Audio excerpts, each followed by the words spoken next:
noite, Deise. Boa noite, já começou? Já começou. Testando o som. Testando o som.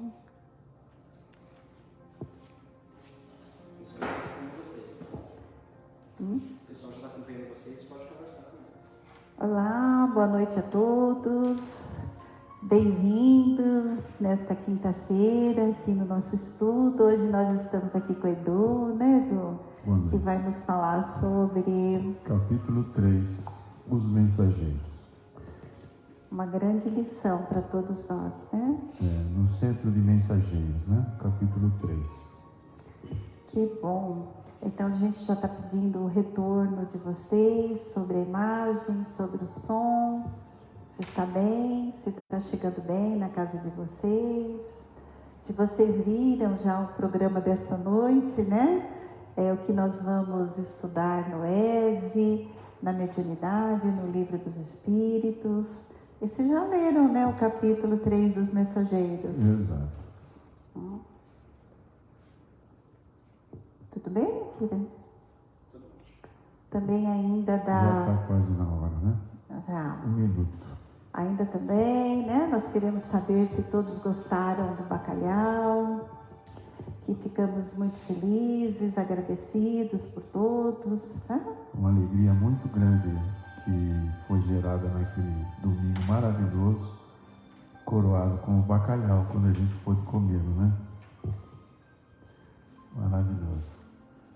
Agradecer sempre a Dona Irene, o seu Moacir, que estão sempre juntos com a Casa da Prece, com muito amor, com muito carinho. A gente realmente agradece de coração a oportunidade que eles têm nos dado de poder provar, poder levar a essas pessoas que foram buscar com tanto amor, com tanta alegria. Muitos que a gente estava ali no trabalho, via a alegria deles chegarem e estarem lá conosco. Era a mesma alegria que era gerada dentro da casa, o amor, a dedicação do trabalho de cada companheiro. Foi muito bom, né, Edu? Foi maravilhoso. A Kira, ok? Então, 8 horas.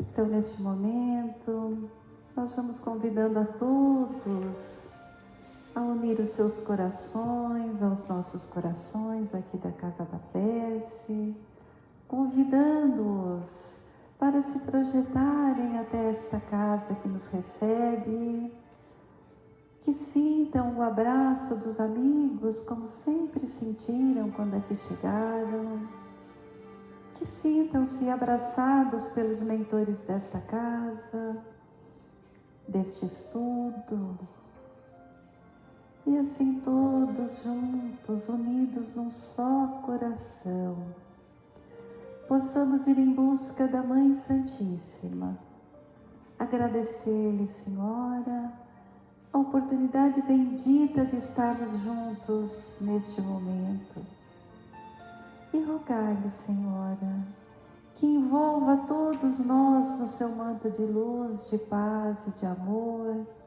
que inspire o nosso querido Eduardo para que ele possa trazer as mensagens desta noite e que abra, Mãe, os nossos corações ao entendimento dos estudos que aqui serão trazidos. E assim, Senhora, rogamos o seu amor misericordioso para todos os aflitos deste planeta Terra. Ave Maria, cheia de graça, o Senhor é convosco, bendita sois vós entre as mulheres, bendito é o fruto do vosso ventre, Jesus.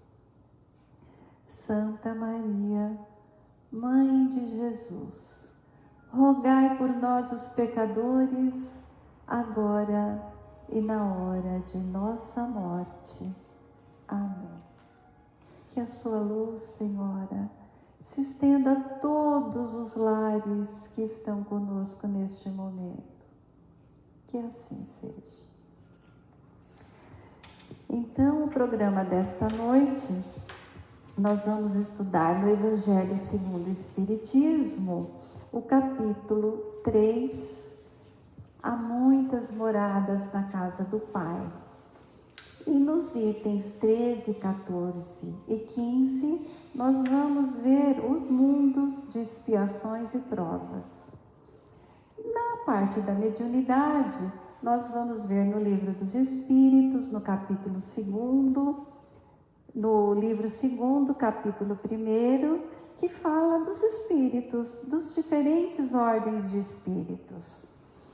E vamos, em terceiro, ver o nosso capítulo 3 do livro Os Mensageiros, que vai nos trazer sobre o centro dos mensageiros, né? Então, agora, para começar, nós vamos ler o Evangelho segundo o Espiritismo, Há muitas moradas na casa do meu Pai.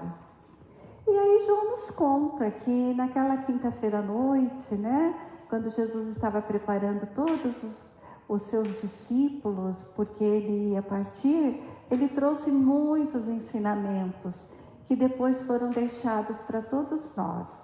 Então, que Jesus disse o seguinte: não se turbe o vosso coração. Crede em Deus, crede também em mim. Há muitas moradas na casa do meu Pai. E assim hoje nós vamos verificar nos itens 13, 14 e 15, quando Santo Agostinho nos fala dos mundos de expiações e de provas. Então ele fala o seguinte: que vos direis que já não conheçais dos mundos de expiação e provas, pois que basta considerar a terra que habitais. A superioridade da inteligência num grande número de seus habitantes indica que ela não é um mundo primitivo, destinado à encarnação de espíritos ainda mal saídos das mãos do Criador. Suas qualidades inatas são a prova de que já viveram e realizaram um certo progresso, mas também os numerosos vícios a que se inclinam são indício de uma grande imperfeição moral. Eis porque Deus os colocou no mundo ingrato, para expiarem suas faltas através de um trabalho penoso e das misérias da vida, até que se façam merecedores de passar para um mundo mais feliz. Não obstante, não são todos os espíritos encarnados na Terra que se encontram em expiação. As raças que chamais selvagens constituem-se de espíritos apenas saídos da infância e que estão, por assim dizer, educando-se e desenvolvendo-se ao contato de espíritos mais avançados. Vêm a seguir as raças semicivilizadas, formada por esses mesmos espíritos em progresso. Essas são, de algum modo, as raças indígenas da Terra, que se desenvolveram pouco a pouco através de longos períodos seculares, conseguindo algumas atingir a perfeição intelectual dos povos mais esclarecidos. Os espíritos em expiação aí estão, se assim podemos exprimir, como estrangeiros. Já viveram em outros mundos, dos quais foram excluídos por sua obstinação no mal, que os tornava causa de perturbação para os bons. Foram relegados por algum tempo entre os espíritos mais atrasados, tendo por missão fazê-los avançar, porque trazem uma inteligência desenvolvida e os germes dos conhecimentos adquiridos. É por isso que os espíritos punidos se encontram entre as raças mais inteligentes, pois são estas também as que sofrem mais amargamente as misérias da vida, por possuírem maior sensibilidade e serem mais atingidos pelos atributos do que as raças primitivas, cujo senso moral é mais obtuso. A terra nos oferece, pois, um dos tipos de mundos expiatórios, em que as variedades são infinitas, mas têm por caráter comum servirem de lugar de exílio para os espíritos rebeldes à lei de Deus. Nesses mundos, os espíritos exilados têm de lutar, ao mesmo tempo, contra a perversidade dos homens e a inclemência da natureza. Trabalho duplamente penoso, que desenvolve a uma só vez as qualidades do coração e da inteligência. É assim que Deus, na sua bondade infinita, torna o próprio castigo proveitoso para o progresso do espírito. Então hoje, continuando o nosso estudo sobre a mediunidade, que começamos a semana passada a ver sobre as diferentes ordens dos espíritos. Então nós vimos que os espíritos não são todos iguais, eles são de diferentes ordens, segundo o grau de perfeição a que tenham chegado. Não há um número determinado de ordens ou de grau de perfeição entre eles. E Kardec, ele considerou alguns caracteres gerais para nos dar essa ordem de espíritos, para que pudéssemos de alguma forma reconhecê-los. Então ele reduziu em 3 ordens principais. A primeira ordem é dos espíritos puros, aqueles que já chegaram à perfeição, que não precisam mais reencarnar em nenhum lugar. E para nós, Kardec nos fala que aqui na Terra, quem veio desta forma foi Jesus. Foi o único espírito puro que por aqui passou. Na segunda ordem, ele nos fala que são aqueles que já fizeram mais um pouquinho a sua evolução, são aqueles que já estão no meio da escala e que o desejo do bem é uma constante neles. E que na terceira ordem estão aqueles que estão na base da escala, são aqueles onde começaram nos mundos primitivos, estão nos mundos de expiação e prova, então ainda estão percorrendo essa escala evolutiva. Então ele fala assim, que nesta ordem estão os espíritos imperfeitos, nessa terceira ordem, e que as suas características gerais, eles se apresentam pela ignorância e pelo desejo do mal, mas que nem todos são essencialmente maus.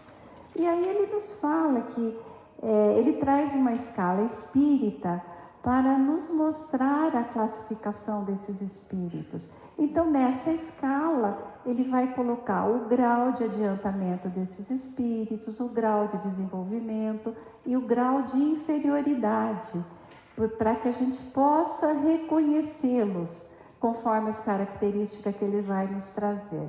Então, ainda ele fala que essas classificações que ele aqui traz, tanto de ordem como de grau, elas não são absolutas. Elas podem, de algum momento, ir se misturando até fazer a evolução desses espíritos. E que a ordem em que eles se enquadram, nós vamos reconhecê-los pela sua superioridade ou pela sua inferioridade. E que é aí que está a chave da ciência espírita. É nesse conhecimento, nessa interligação com o mundo espiritual e com aqueles que nos rodeiam, que nós vamos começar a conhecer para poder saber lidar com aqueles que estão à nossa volta. E aí ele fala que é essa escala enorme de espíritos ainda em evolução que mostram as irregularidades nas comunicações espíritas. Então, essas irregularidades, tanto intelectuais como morais, vão nos fazer conhecer mais fácil com quem estamos lidando. E aí ele nos fala o seguinte, que o progresso desses espíritos, e nós também somos espíritos, é um progresso gradual, é aos poucos que vai, algumas vezes, evoluindo mais na parte de conhecimento, na parte intelectual, algumas vezes mais na parte da bondade, do amor, da caridade, para que um dia possamos, ter asinhas mais fortes para galgar voos mais altos. Então ele diz o seguinte, que como não tem limites entre uma categoria e outra, o que nós vamos trazer aqui hoje, que é o que Kardec nos traz, ele fala o seguinte, que uma mesma classificação pode reunir várias categorias daquelas que a gente vai apresentar aqui hoje. E que nós vamos, de uma certa forma, vai ser facilitado para a gente para poder avaliar a linguagem e os atos com que eles se comunicam, com que eles chegam até nós. Então, ele sempre faz nos fala, né, que os espíritos desencarnados nada mais são do que as almas dos homens que já viveram aqui entre nós. Então, que da mesma forma que nós reconhecemos nos homens que estão à nossa volta a sua inteligência, a sua capacidade moral, a sua capacidade de amar, nós também assim, pelos atos e pelas palavras destes espíritos, nós também os reconheceremos. E aí hoje nós vamos ver essa terceira ordem, começar a ver a terceira ordem, que é a dos espíritos imperfeitos. Então ele fala o seguinte, que as características gerais que Kardec conseguiu nos trazer para que nós possamos reconhecê-los, ele fala que neles apresenta a predominância da matéria sobre o espírito. Eles têm a propensão ao mal, a ignorância, o orgulho, o egoísmo e são ainda envoltos em todas as paixões mundanas. Eles têm a intuição de Deus, mas ainda não o compreendem. Nem todos são essencialmente maus, muitos são levianos. E aí eles falam que eles não fazem nem o bem e nem o mal. Então, por não fazer o bem, por não se procurar se melhorar, eles estão ainda nessa categoria de imperfeitos. E aí ele ainda também nos fala que outros ainda se comprazem em fazer o mal. Alguns não fazem nem o bem nem o mal, mas outros ainda se comprazem em fazer o mal e ficam satisfeitos com isso, quando alcançam isso. E aí ele fala que o caráter desses espíritos se revelam, como nós já dissemos, pela sua linguagem, da forma que eles se expressam aqui entre nós. Então, toda comunicação que traz um pensamento mau, ele pode ser colocado na terceira ordem, na ordem dos imperfeitos. E todo mal que um pensamento nos sugere, nos é sugerido, também podem ser colocados na terceira ordem. E aí ele fala que mau pensamento são aqueles que incluem assim, os requisitos de superioridade, o orgulho, a vaidade, o egoísmo, a leviandade. Então, tudo aquilo que faz com que se sintam melhores que os outros, ou querem nos fazer sentir melhores que os outros, tudo isso são requisitos ainda inferiores. E aí ele fala que dentro desses imperfeitos, ainda Kardec dividiu em 5 classes principais. Então, na 10ª classe, ele fala dos espíritos impuros. Estes são sempre inclinados ao mal. E o mal é o desejo constante deles junto aos seres aqui da Terra. Eles dão conselhos pérfidos, insuflam sempre em nossos pensamentos ou nas comunicações a discórdia, a desconfiança, e eles usam muitos disfarces. Eles se apegam às pessoas de caráter bastante fraco, porque assim, conforme eles vão sugerindo, as pessoas vão cedendo e caindo nas mãos deles, né? Nas teias, nas sugestões deles. E com isso eles levam os seres a perder a confiança em si, a perder a sua caminhada até evolutiva, ou então a retardar para que eles não percorram rapidamente essa escala do adiantamento. Há outras vezes também eles insuflam para que as pessoas sucumbam nas provas que estão passando. E nos fala Kardec que esses espíritos são os flagelos da humanidade. E quando encarnados, eles passam por todos os vícios terrenos. eles se inclinam, eles gostam de ficar naquele nível das paixões terrenas. Então, nessas manifestações desses espíritos, nós vamos reconhecê-los na linguagem que eles vão se expressar. Então, Kardec fala o seguinte: eles revelam a sua baixeza nessas linguagens. Eles falam trivialidades, grosserias nas expressões que se apresentam, tentam enganar os seres falando de uma maneira sensata, mas não podem sustentar por muito tempo esse tipo de papel. E eles sempre acabam se traindo e mostrando a sua origem. Então, assim também é que entre os homens, né? As pessoas algumas vezes se disfarçam, tentam por um tempo um certo comportamento e depois logo voltam àquele comportamento não muito bom. Aí na 9ª classe ele nos fala sobre os espíritos levianos, que são ignorantes, malignos, zombeteiros, metem-se em tudo, respondem a tudo que é perguntado sem nenhuma importância, podem causar pequenas ou grandes contrariedades no meio em que eles estiverem. Eles induzem, através das intrigas, eles induzem maliciosamente os seres ao erro, através de mistificações. Nas suas comunicações com os homens, a linguagem é muitas vezes assim, espirituosa, alegre, mas sempre trazem atrás disso estas inconsequências. E ele também nos fala que toda vez que eles se comunicam nessa linguagem ainda não muito boa, não muito moralizada, tudo que eles trazem não tem profundidade. É sempre alguma coisa muito superficial. Muitas vezes eles podem se tratar como se fossem alguns nomes, né, já conhecidos na nossa doutrina, e que este tipo de espíritos, eles estão sempre à nossa volta. Então, eles aproveitam qualquer oportunidade para entrar em nossos pensamentos e provocar alguma coisa. Quer seja no nosso dia a dia, onde estivermos, quer seja nas comunicações espíritas. Aí ele nos fala da 8ª classe, que são os espíritos pseudo-sábios. São aqueles que já têm algum conhecimento, mas eles acham que eles sabem tudo e eles não sabem tudo, né?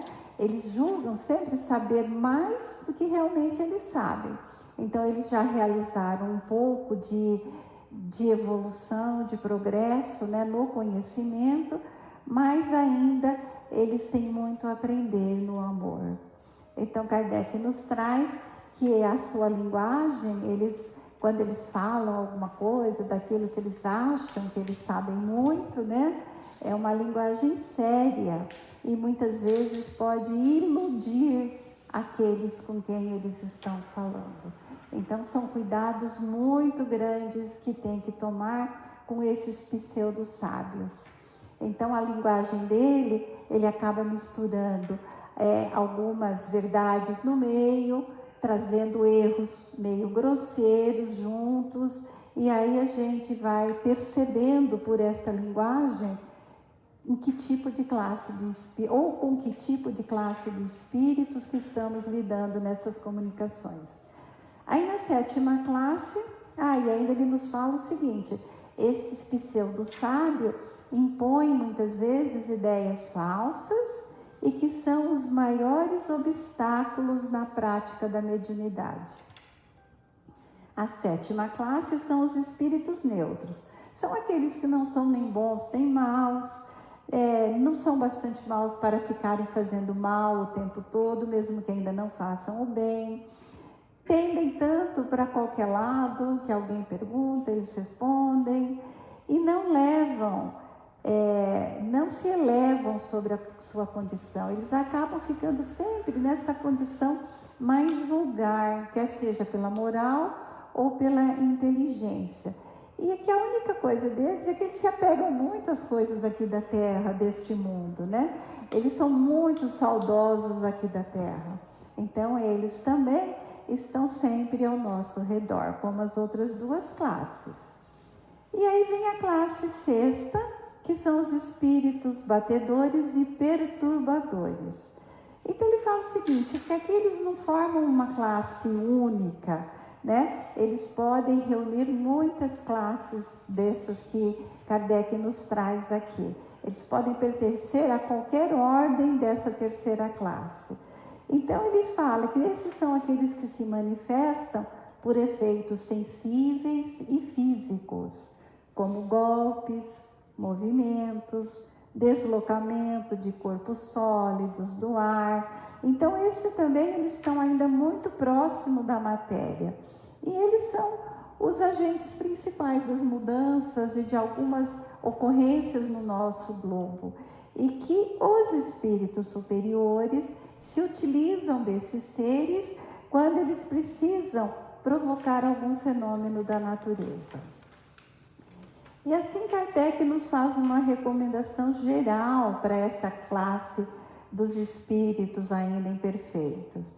Ele fala o seguinte, que toda vez que tivermos alguma comunicação, devemos submeter estas comunicações ao controle da razão e da lógica severa, para que assim nós possamos distinguir as falsas das sérias, que não é fácil, mas a ideia que tem no conjunto de uma comunicação faz com que nós possamos ver em que classe estão esses espíritos, se são confiáveis ou se não são. Então, como diz Kardec, devemos rejeitar 10 verdades do que aceitar alguma mentira, porque isso daí faria nos envolver e percorrer este caminho que ainda estamos em evolução. Então, todos nós já ainda nos encontramos muito nessas classes, então esses espíritos estão muito perto de nós, né? À medida que nós vamos evoluindo em conhecimento, em amor, nós vamos conseguindo detectar esses seres, vamos conseguir ajudá-los e assim também nós estaremos evoluindo aqui no nosso planeta. E é isso. Então agora o Edu vai nos trazer o capítulo 3 dos Mensageiros. Muito bem. Muito obrigado pelo convite. Estamos aqui para falar um pouquinho do capítulo 3 no Centro de Mensageiros. Lembrando duas coisinhas, uma da primeira lição, da renovação, e a segunda do Aniceto, que é apresentado no livro como o orientador que nos traz, que vai nos trazer todas as possibilidades de entendermos muito mais coisas do que já temos aprendido no livro Nosso Lar. Então, no capítulo 1, que é a renovação, André Luiz se dá conta de que ele já havia se transformado, mas ainda se sentia infeliz. E conversando com a Narcisa, ele tem a possibilidade de entender do que é que ele precisava, né? Então ele, compelido a destruir os seus castelos de exclusividade, e sendo que o outro amor se instalará em sua alma, era isso que ele tinha como objetivo, né? Então ele diz que começou a ouvir o apelo profundo e divino da consciência universal.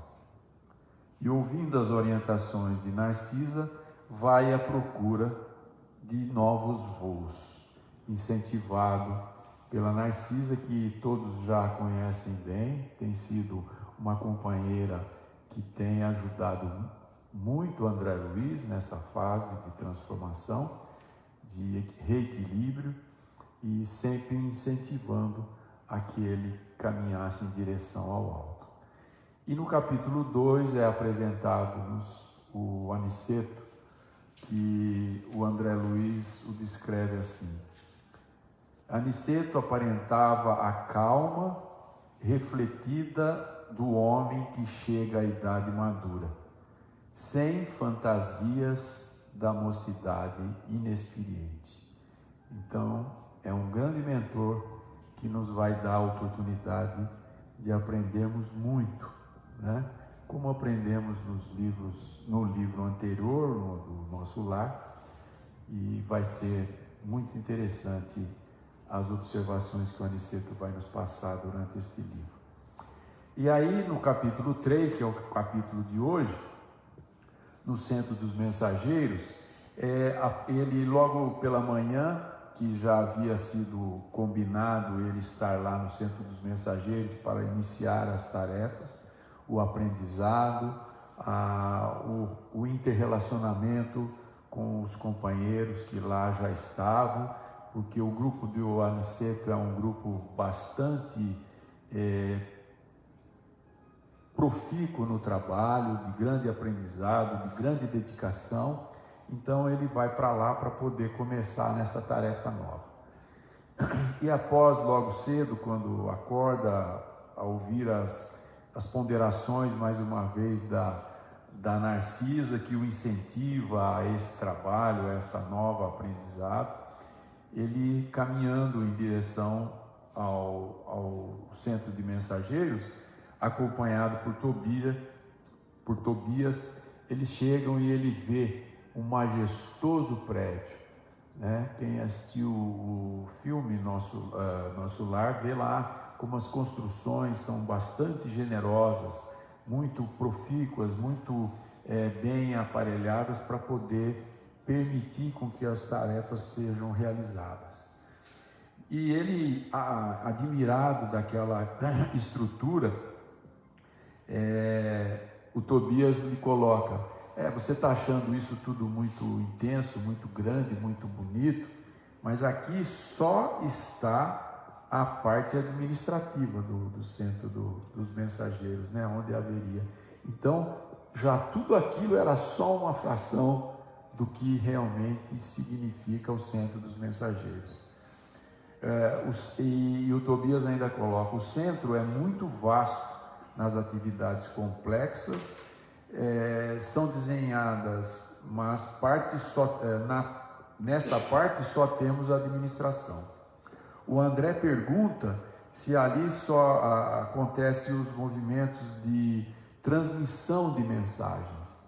Então o Tobias lhe traz a realidade de que ali não é um correio apenas de levar e trazer mensagens, encomendas, né? Aquilo que a gente está acostumado aqui com um centro administrativo do nosso correio, que leva e traz objetos, e ele coloca que o centro prepara entidades a fim de que se transformem em cartas vivas de socorro e auxílio aos que sofrem no umbral, na crosta e nas trevas. Então a gente vê que lá eles estão preparando o socorro para nós que estamos aqui na crosta, para os que estão no umbral, em fase de metabolização das energias que levaram consigo quando desencarnaram, e principalmente também nas trevas, onde há um sofrimento muito grande. E a gente pôde ver no livro do Nosso Lar que lá nas trevas nós temos irmãos que, enganados com as realizações que supostamente possam realizar, mas a gente vê que a nossa construção mental é reflexo do nosso interior. E lá nas trevas eles acham que estão dominando, que estão fazendo, mas ainda não se deram conta do quanto estão realizando e construindo o próprio sofrimento, que pode se tornar cada vez maior enquanto não tomam a consciência, e aquilo que terão que reconstruir vai ser muito mais doloroso do que possam todos nós imaginarmos, né? E acredita ainda que tanto o trabalho se destinasse apenas à mercê de movimento de noticiário, o Tobias coloca para o André Luiz, né? E ele coloca ainda a frase: amplie a sua maneira de enxergar as coisas, amplie suas vistas. Este serviço Isso é muito interessante, é muito de muita intensidade para todos nós. Este serviço é a cópia de quanto se vem fazendo nas mais diversas cidades espirituais dos planos superiores.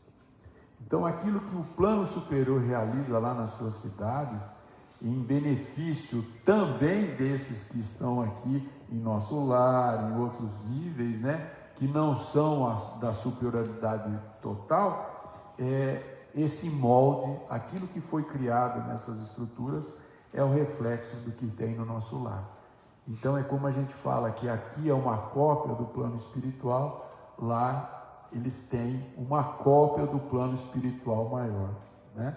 Então é em cadeia, quem sabe mais ajuda quem sabe menos, quem tem mais condição de ajudar, ajuda quem está precisando desta ajuda, né? E assim é a teia que um vai ajudando ao outro, e a maneira com que Deus nos criou para podermos estarmos trocando, aprendendo, ajudando, aprendendo, podendo realizar tarefas em benefício dos nossos irmãos. E aí assim a gente vai conseguindo nos melhorarmos.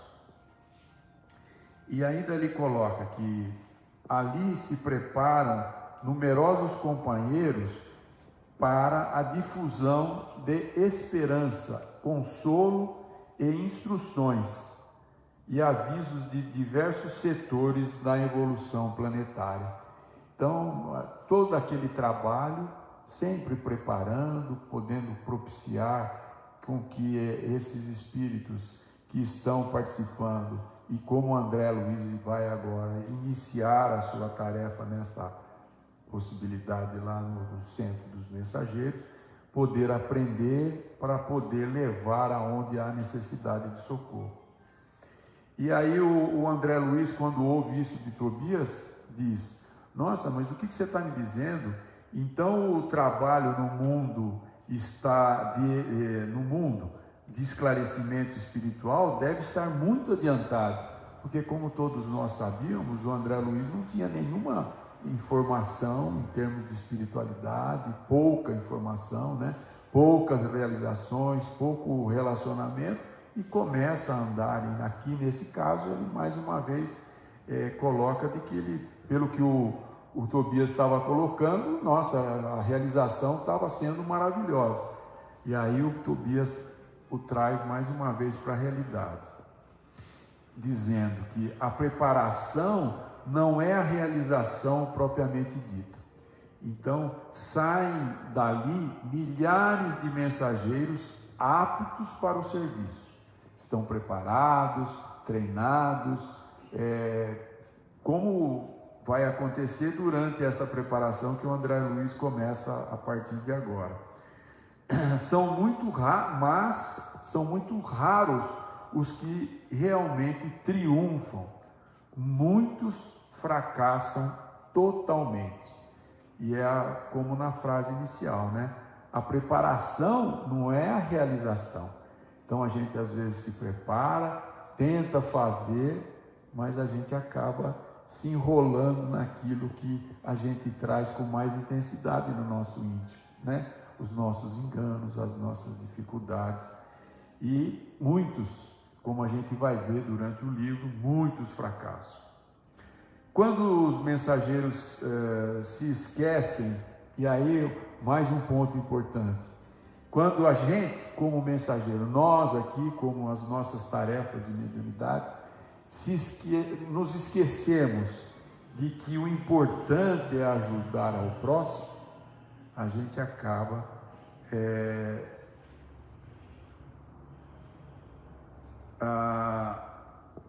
se perdendo nas nossas realizações, se frustrando naqueles objetivos que a gente tinha.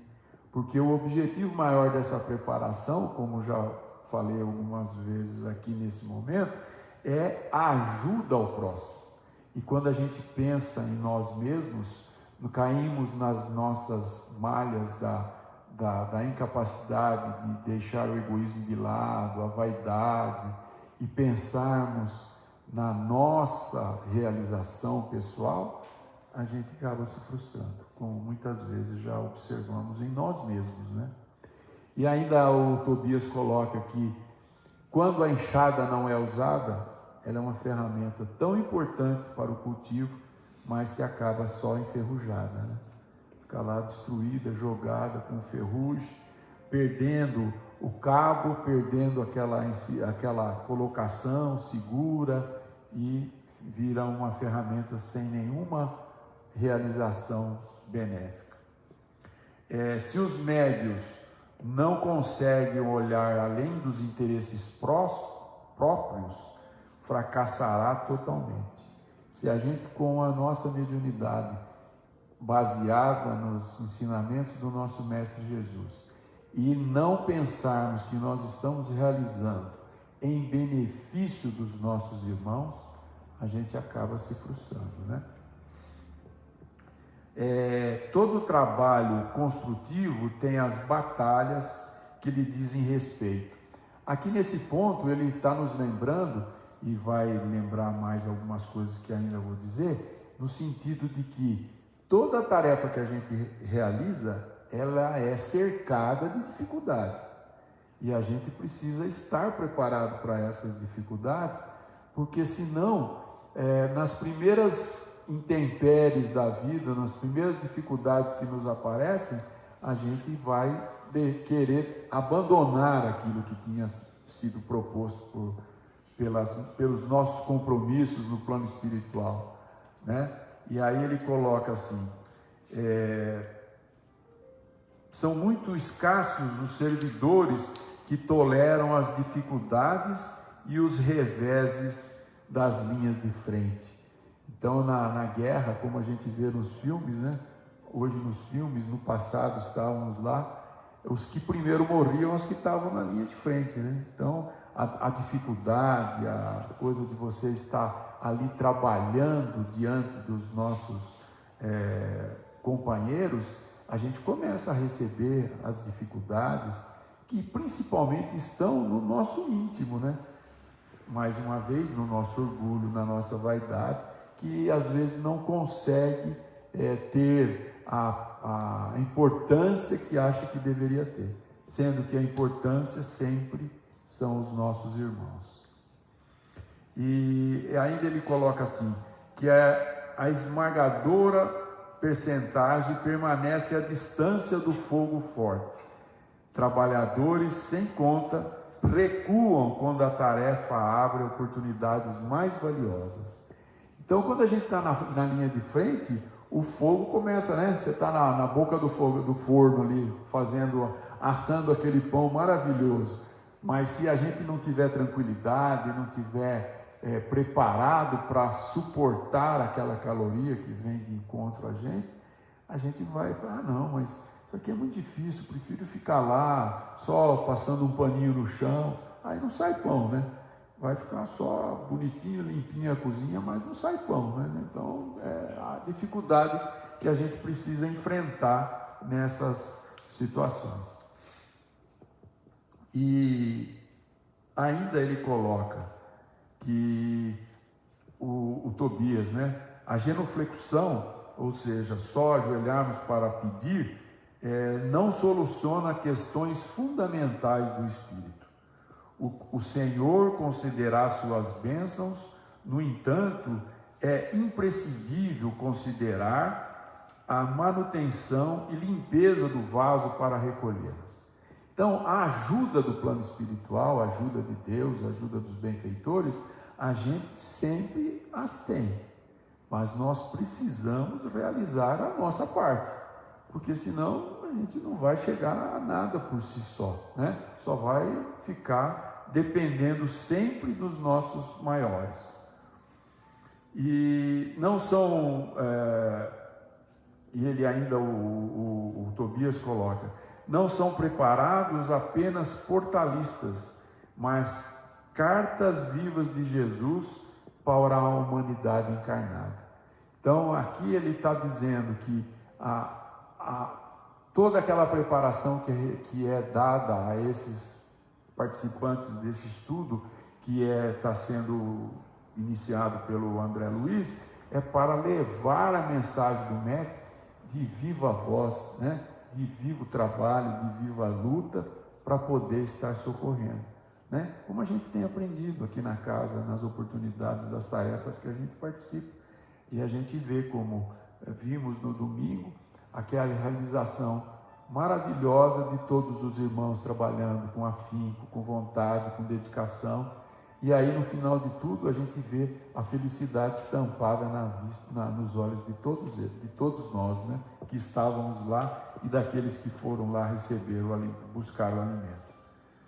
Então, para podermos já estar encerrando aqui, ele nos coloca que desse modo que precisamos agarrar o mal ao mal e esquecidos do bem, confundindo a dificuldade como punições. Então as dificuldades, ao invés da gente ver como oportunidade, a gente vê como punição muitas vezes, né? Então é um castigo, é aquela maneira de verificar as coisas de maneira equivocada. Ao invés da gente estar vendo como oportunidade, a gente está vendo como castigo, como a gente está acostumado a viver na vida, né? E essas oportunidades são verdadeiramente preciosas aos que já tenham olhos de ver. Quando a gente já tem a capacidade de entender que são oportunidades, fica muito mais fácil da gente poder compreender aquilo que a vida está nos apresentando. Aí ele no finalzinho ele já chega lá, eles estão chegando, o Tobias entrega o André Luiz para o Aniceto, né? E aí ele já fica lá, chama o Vicente para apresentá-lo e pede para que o Vicente, que vai ser o companheiro de trabalho daí para frente com o André Luiz, possa dar as orientações básicas e voltarem depois do almoço para começar a tarefa. Muito bom, obrigada, Edu. Já temos perguntas. Pergunta da Dona Mari pelo Face. Podemos fazer trabalhos mediúnicos dentro do nosso lar? Oi, Dona Mari. Que pergunta boa, né? A orientação da nossa casa e de todas as casas que executam um trabalho sério não podemos dar nenhuma passividade dentro do nosso lar, de nenhuma forma, nem durante o Evangelho no lar, né, que muitas vezes as pessoas fazem. Não é recomendável, porque a casa espírita ela está preparada para que a gente possa reconhecer estes seres que estão trazendo a comunicação. Como nós vimos, tem os mistificadores, os pseudo-sábios, e eles acabam envolvendo as pessoas dentro dos seus lares com palavras bonitas, mas muitas vezes sem nenhuma profundidade. Outras vezes, eles começam a trazer perturbações dentro do lar. Então, qualquer comunicação, seja escrita, falada, ela deve ser sempre feita dentro de um grupo espírita, dentro de um centro espírita, onde tem toda a preparação dos mentores, a preparação para que esse trabalho aconteça. E dentro de casa pode provocar muitos distúrbios depois. Pergunta do Leandro pelo Facebook. Boa noite a todos.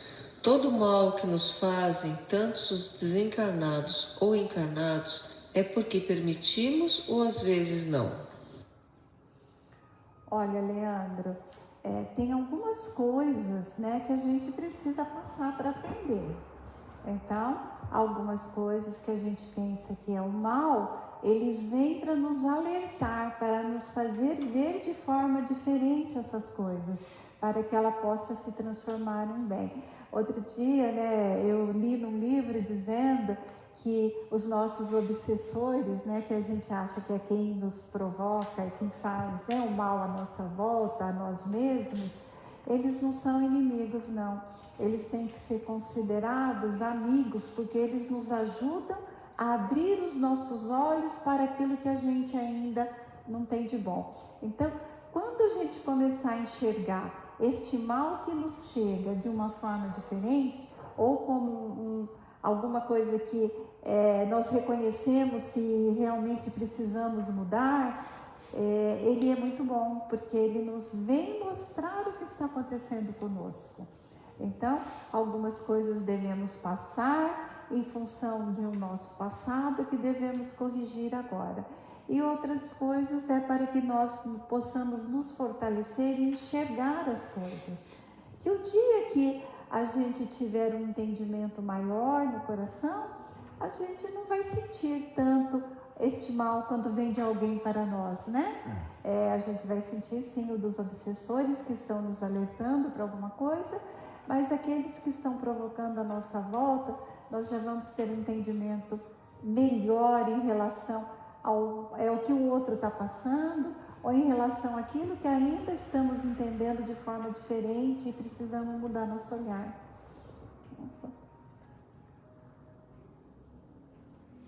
Pergunta do Leandro pelo Facebook. Tobias diz a André que muitos espíritos que aqui voltam com grandes missões, um número muito grande, acabam fracassando. Nesses casos, a espiritualidade, através de seus benfeitores, não agem para que esses espíritos não desvirtuem de suas missões? Ou, nestes casos, o livre-arbítrio se faz presente e nada se pode fazer à espiritualidade? Aquilo que a gente observa é de que eles não interferem a ponto de tutelar ou carregar no colo os mensageiros. Por isso que ele está dizendo na lição de que muitos fracassam. Se muitos fracassam, então é uma comprovação de que eles são preparados, estão preparados, mas têm a responsabilidade, como foi dito, né? Nós precisamos ser bons vasos, como médiuns, como mensageiros, para podermos absorver aquilo que nos é dado aqui quando encarnados, pela espiritualidade maior, mas para podermos realizar com as nossas próprias mãos. Senão, já viriam eles aqui no nosso lugar, né? Não nos dariam a oportunidade de ter a nossa realização, né? É interessante, né, essa pergunta, porque além de preparar lá o auxílio aos que sofrem no umbral, na crosta e na terra, né, esse do plano espiritual, eles também preparam isso que o Leandro falou, né? Eles preparam toda uma movimentação para a reencarnação desses companheiros que vêm com essa missão mediúnica para desenvolver para aqui, poder né? realizar as tarefas. E né? são desses que eles não interferem, né, no livre-arbítrio? Esses que eles não interferem, porque a gente vem com a oportunidade de realizar, de ressarcir-se diante da justiça divina com as tarefas novas que nos são dadas. Então, né? os médiuns vêm todos com uma tarefa a cumprir? Todos têm, né? Porque se não é uma tarefa menor ou maior, menor ou maior, mas é uma tarefa própria, né? De você se dedicar, de aguentar o calor do forno, né? De estar lá na frente e não correr da hora que estão precisando da gente, né? Então, seja maior ou menor, mas são... Porque ele fala assim, preparam-se aqui numerosos companheiros para a difusão de esperanças e consolo. Então, isso é uma das missões do médium também, né? Em qualquer lugar, 24 horas por dia, não só numa comunicação com os espíritos. E também tem uma coisa que não deu tempo de falar, mas eu gostaria só de falar uma coisinha. Tem um trecho do final aqui, na penúltima página, em que ele fala assim: raros triunfam, porque estamos ligados a extenso pretérito de erros criminosos. Em cada novo ciclo de empreendimento carnais, acreditamos muito mais em nossas tendências inferiores do passado que nas possibilidades divinas do presente. São Então, as tendências que a gente traz e a gente acha que não vai superar. Exato, que a gente não acha que não vai ter força suficiente para superar e dar a volta por cima e aproveitar a oportunidade bendita que está recebendo de realização. E todos nós temos essa capacidade. Todos nós temos, né? Principalmente, que é como ele está colocando lá, todos que vêm com essa tarefa, vêm porque foram preparados. Tem tudo para realizar. Mas, no fim, muitos acabam se frustrando porque abandonam, não pensam no próximo, pensam em si e não conseguem realizar, né? Eles têm que renunciar a muita coisa? Muita, né? A gente tem que estar deixando da nossa vontade pessoal para benefício do próximo. E muitas coisas terrenas também, né? Muitas, né? A gente é só observar aí os nossos inspiradores dentro da doutrina, né? Bezerra de Menezes, Chico Xavier, Eurípides Barçanufo, quantos, né, a gente tem na nossa... Exemplos, né? Como Acho exemplo. que temos uma pergunta. Eliana pelo Facebook. Boa noite. A transformação de André Luiz é impressionante. Bom saber que podemos continuar evoluindo e que teremos sempre a ajuda de tantos amigos espirituais. Como não sabemos qual é a nossa missão aqui na Terra, além, é claro, principalmente a de corrigir nossos defeitos, saldar nossas dívidas, como saber que estamos no rumo certo, que estamos cumprindo nossa missão? Como saber se não estamos deixando de fazer algo que prometemos fazer? Se não temos como saber disso, então só nos resta prosseguir e esperar que estamos fazendo o nosso melhor? Eliana, da mesma forma que a gente traz as tendências não boas do passado, que a gente tem que corrigir aqui, a gente sabe quando ela não é muito boa, né? Porque o bem e o mal já está impresso dentro de nós. Nós também trazemos a intuição de tudo aquilo que nós aprendemos no plano espiritual. Então, nós temos que começar a nos ligar ao Pai, a Jesus, ao nosso anjo guardião, nosso mentor particular, que através de tudo que a gente está aprendendo, dos ensinamentos que nós estamos aprendendo, tudo aquilo que nós viemos com condições de fazer, vai chegar até nós esse aviso de alguma forma, através de um livro, de uma leitura, através de um amigo que vai falar alguma coisa. Então, sempre os nossos caminhos a serem trilhados aqui na Terra, eles estão protegidos. Como diz aqui na lição, nós precisamos ter olhos para ver, porque tudo isso vai estar à nossa volta, né? O plano espiritual não interfere no nosso livre-arbítrio, mas ele nos dá todas as condições para que a gente possa enxergar que caminho estamos trilhando. E se é o bem ou o mal, isso está dentro da nossa própria consciência. Eu também vejo assim que quando a gente não está feliz, quando a gente não está se envolvendo bem com os companheiros numa casa como a que nós temos aqui a oportunidade de frequentar, a gente vai tropeçando, né? Vai criando dificuldade em vez de criar soluções. E isso faz com que a gente vá recebendo pequenos toques. Às vezes é um companheiro que chega e conversa com a gente, às vezes é outra pessoa, às vezes vem por intuição, e realmente a gente vai vendo que está destoando e que precisa se corrigir.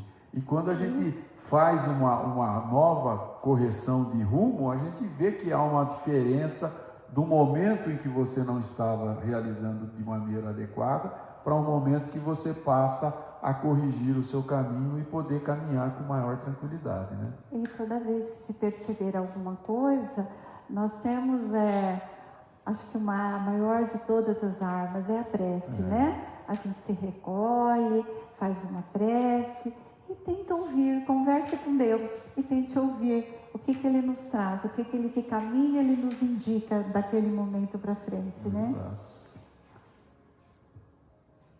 Pergunta da Eduarda pelo Facebook. Boa noite. Um obsessor pode te perturbar a um ponto de você ter medo de estar na casa? Complemento da pergunta da Eduarda. Eles são legião para te afastar de casa? De casa, da casa própria, da casa espírita. Então é assim, nós sabemos que os nossos obsessores, que muitas vezes a gente tem medo de ficar em algum lugar dentro da nossa casa ou de estar num outro trabalho, alguma coisa assim, eles são iguais a nós, porque eles só estão perto da gente por uma sintonia de pensamentos. Então, tudo aquilo que eles estão passando para nós, dos nossos pensamentos que ficam o tempo todo girando e que nos leva a ter medo de alguma coisa, é porque nós estamos dando abertura através de alguns atos, alguma forma que estamos fazendo na vida, nos comunicando aqui com os que estão aqui perto de nós. Então, um obsessor só está perto de nós porque nós temos a sintonia, nós executamos a mesma coisa que ele vem e nos faz aquilo mais forte. Então, a gente fica conversando. Então, a nossa arma também, nessa hora, é a oração. Primeiro faz uma oração, aí analisa aquilo que está ali te provocando medo, aquilo que está sendo falado, e aí você vai combatendo a cada palavra que eles trazem que te dá o medo, você faz uma ação em cima.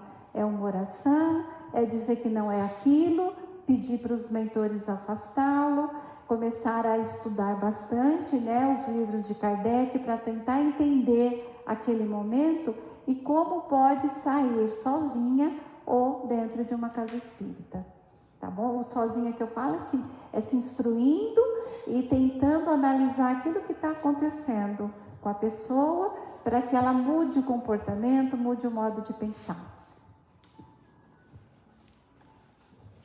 Edu, aqui no livro ele fala daqueles espíritos que se transformam em cartas vivas de Jesus para a humanidade encarnada. Fala um pouquinho disso para a gente. É poético, mas é muito profundo, né? É, muito profundo. Há uma possibilidade imensa nessa preparação para poder levar de corpo e alma, É um benefício, a ajuda àqueles que estão tão necessitados. Nos livros do André Luiz, a gente tem diversas situações que a gente está tendo a oportunidade de estudar e que as cartas vivas, como a Narcisa, que está lá no plano espiritual, mas que está se preparando para reencarnar. Nós temos da casa transitória, eu sou péssimo de guardar nome. A Zenóbia. E assim são o nosso amado Chico, que fez tanto, está fazendo e está aqui nesse momento podendo apoiar, trazer oportunidade de trabalho para todos nós aqui na casa, Ele tem muita experiência para poder ser o nosso patrono.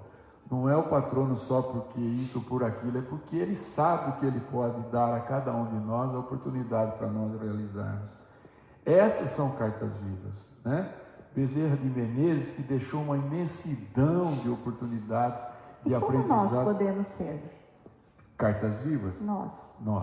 Nós podemos ser realizando aquela tarefa que nos são solicitadas. Muitas vezes a gente tem a intenção de andar na frente porque a gente vê uma coisa e quer realizar.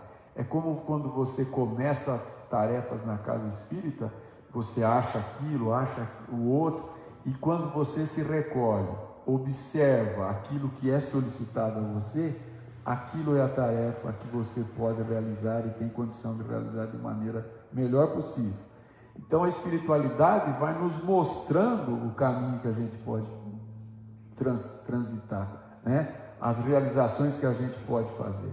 Quando a gente vai por vontade própria, normalmente a gente se perde no caminho, Agora, numa solicitação, fica bem mais fácil da gente fazer essa carta viva, porque às vezes varrendo o chão ou fazendo uma tarefa de distribuir a cesta básica, de montar uma sacola, de fazer, às vezes pode parecer para os outros pequenas tarefas, mas são tão importantes quanto qualquer uma delas, E quando nos é solicitado, às vezes a gente ouve da palavra de um coordenador, mas na verdade aquilo vem da espiritualidade, né?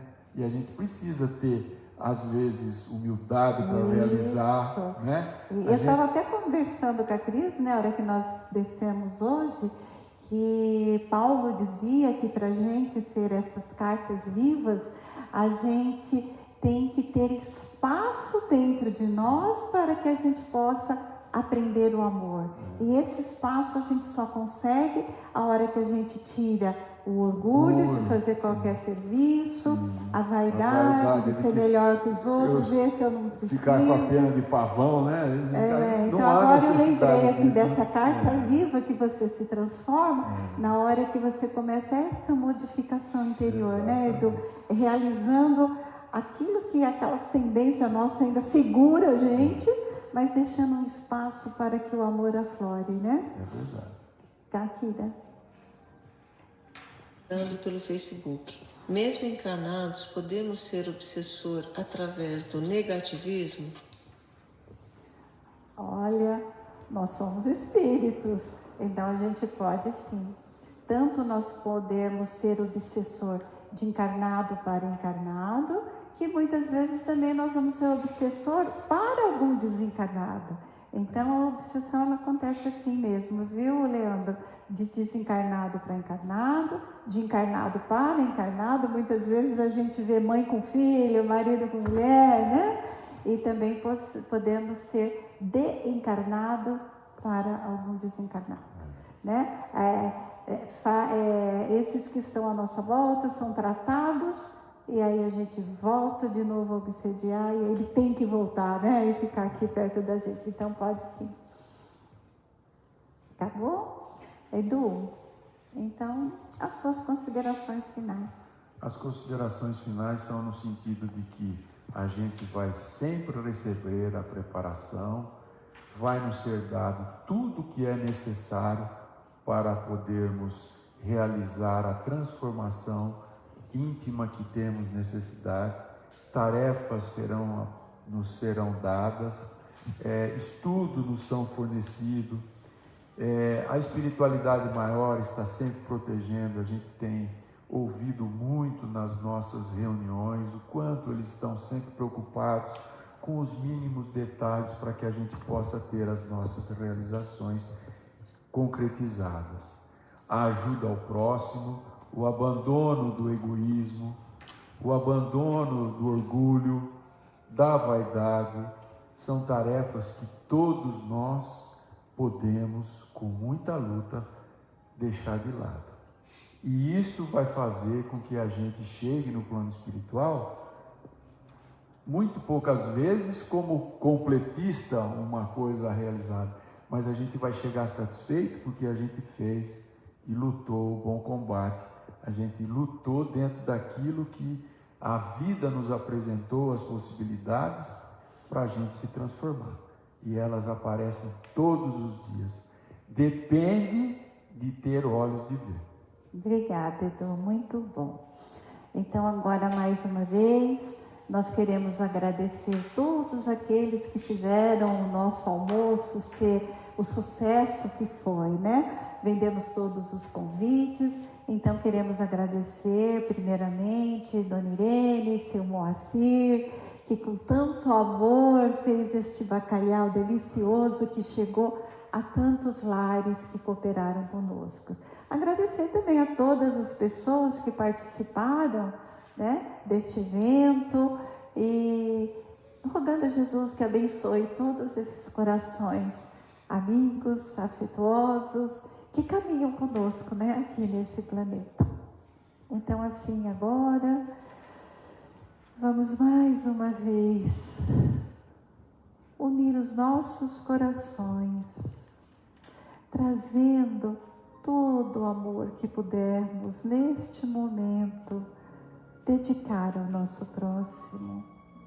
E assim, fazendo um só coração a pulsar este amor que nos entrelaça, vamos nos unir aos mentores deste curso, desta casa, e que esse coração a pulsar paz, amor, coragem, fé, esperança, vamos entregá-lo ao nosso Mestre Jesus. para que tu, Mestre amigo, junte os nossos corações ao seu coração misericordioso e que possas derramar em bênçãos de luz e de paz por todo o planeta Terra, por toda a criação, por todas as criaturas, onde quer que estejam, passando por aflições do corpo e do espírito. Rogamos, Senhor, as suas bênçãos de luz a todos os governantes, para que terminem as guerras, as misérias, as doenças, para que se unem neste planeta num só coração, onde o mais forte possa ajudar o mais fraco. Rogamos pelo nosso Brasil, pátria do Evangelho, coração do mundo, que pulsa amor, solidariedade, fé. Rogamos pelos nossos governantes, para que tenham mentes e corações para sentir as inspirações do plano espiritual.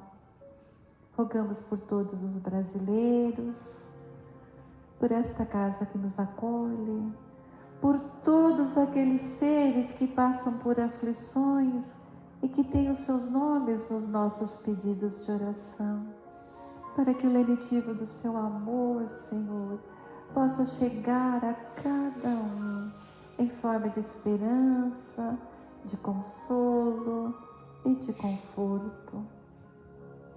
Rogamos, Senhor, por todos aqueles que estão na frente de batalha, cuidando das vidas e das aflições que passamos neste momento. Rogamos também por todos os mensageiros espirituais que se encontram neste planeta, nos ajudando, aliviando as nossas dores e ajudando na transformação pela qual estamos passando. Rogamos pelos vizinhos desta casa, para que a paciência, a bondade, o amor esteja em seus corações.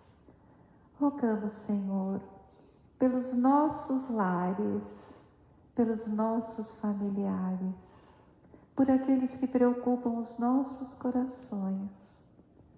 E rogamos, Mestre amado, por nós mesmos, que as bênçãos do seu amor possam nos envolver nas nossas tarefas aqui na terra, que possamos trilhar sempre os caminhos que tu nos ensinaste, porque sabemos, Senhor, que tu caminhas conosco. E assim te rogamos que nos leve até o Pai. Pai nosso que estais no céu, santificado seja o vosso nome. Venha a nós o vosso reino, seja feita a vossa vontade, assim na terra como no céu. O pão nosso de cada dia nos dai hoje. Perdoai as nossas dívidas, assim como nós perdoamos os nossos devedores. Não nos deixeis cair em tentação, mas livrai-nos de todo o mal. Que assim seja. Uma boa noite a todos e até quinta-feira, se Deus quiser. Muito obrigado, boa noite.